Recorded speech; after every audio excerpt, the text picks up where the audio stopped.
If I had to conduct an experiment that would yield insight into neorealism, I'd build a time machine and travel to Italy circa 1952. I'd ask Vittorio De Sica to make a film using Hollywood actors like Montgomery Clift and Jennifer Jones.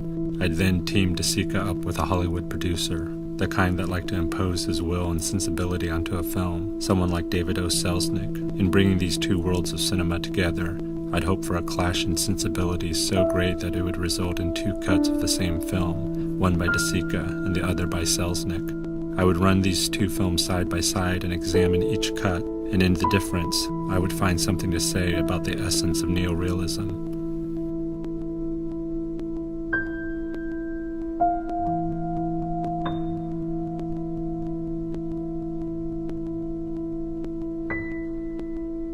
Both films start with a shot of a city, but Selznick not only tells you which city, but connects this city to the theme of love.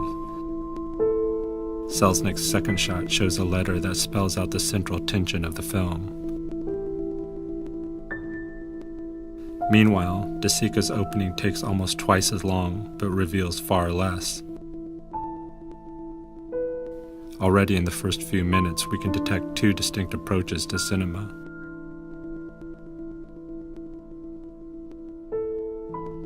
If we sync up some of the shots used in both versions, we can more clearly see the difference in approach.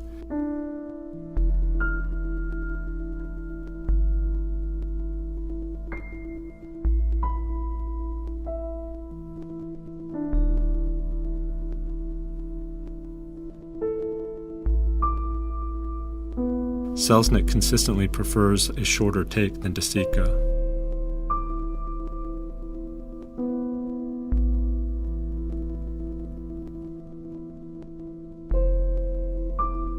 For Selznick and most of Hollywood, the act of walking needs only to be implied, not endured. We can see this strategy at work in the following scene. De Sica shows Montgomery and Jennifer's entire walk through the restaurant, whereas Selznick implies this walk by jump-cutting through it. These in-between moments are what most movies seek to cut out, and yet it's these in-between moments that De Sica seems to be valuing. Syncing up another scene, we're able to see another value of De Sica, which Selznick sees as disposable, certainly contrary to Hollywood filmmaking. Note where Selznick cuts. This is a standard movie-making cut.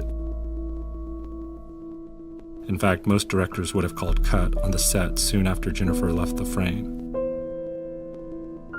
De Sica, however, keeps rolling. He lingers on the space that the lead character has just left to stay on others who are still there or are about to enter the frame. This is a favorite move by De Sica. He does it throughout the film. His main characters leave a space, but his cameras don't follow, nor does he cut. He lingers on extras that we'll never get to know. For De Sica, these extras are fellow inhabitants, not extra, but vital, and therefore worthy of some time. By lingering, he decenters the primary characters. Selznick has cut almost every one of these lingering moments out. Lingering on those who add nothing to the story is considered excessive, or even worse, a distraction, derailing the plot or drawing attention away from the stars. It is an unnecessary diversion, like this wedding passing by, which he also cut out.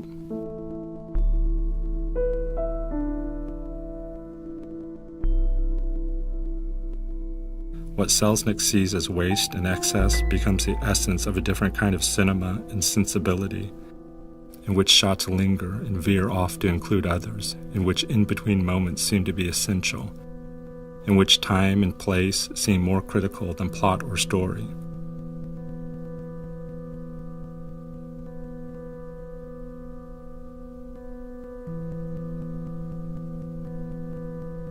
To ask what is neorealism is to ask, what is cinema?